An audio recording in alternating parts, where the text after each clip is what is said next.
Here's the truth. Most builders skim key paperwork like contracts. They look at the price and the schedule and hope for the best. But the ones who win long term, they're the ones who know where the traps are hidden. If you don't know me, I'm Matthew Grenade, and this is the business of building. I run Dragonfly Insurance, and every day I work with builders on real-world problems like contracts, cash flow, and risk management. Last week, in part 1, we covered the 4 basics every general contractor needs to get right: pricing method, scope and exclusions, payment terms, and change orders. Today in part 2, we're going to look at 4 more contract watchouts. These don't show up on every job, but when they do, they can quickly shift thousands of dollars of risk onto your shoulders. So let's start with the first one: delays. Every contract sets a completion date, and if you don't finish on that date, the owner may have the right to charge liquidation damages. The question is, which delays give you extra time without penalty? Weather is one, but don't accept vague language. If the contractor says weather delays, you won't protect yourself. Permits are another. Before COVID, permits might have taken 2 weeks. Now in some places they take 2 months. Your contract should give you schedule extensions when approvals drag on. And finally, owner delays. Owners cause plenty of holdups: late approvals, slow site access, indecision. The contract should say that you get time extensions when the owner is the cause. Let's talk about the second watchout: termination clauses. There are 3 main ways contracts can end, and you need to know how each one pays out. First, termination for convenience. That's when the owner cancels even though you've done nothing wrong. In that case, you should be paid for all the work completed, materials on site, and your demobilization costs. Second, termination for cause.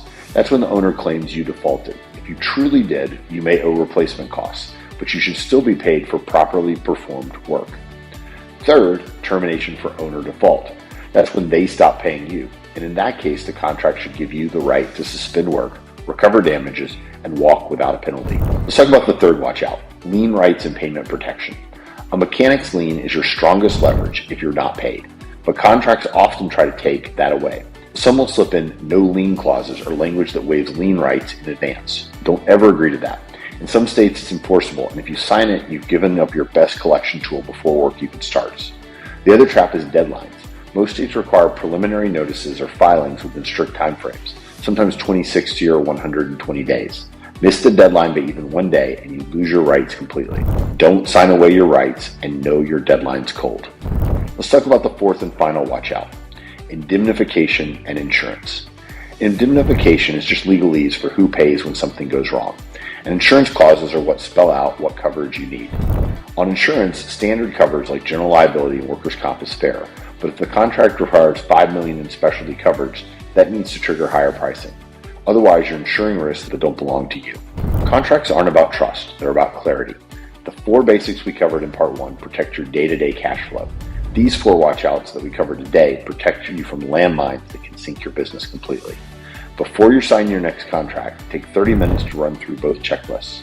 While competitors skim and hope for the best, you'll be building real protection into every job. And if you want to know how your insurance program interacts with these contracts risks, that's exactly what we do here at Dragonfly Insurance. Reach out anytime. If this video helped you, hit subscribe and ring the bell so you don't miss the next one. And drop a comment. What's the worst contract clause you've ever seen? Your stories help other contractors avoid the same mistakes. Until next time, read before you sign and keep building.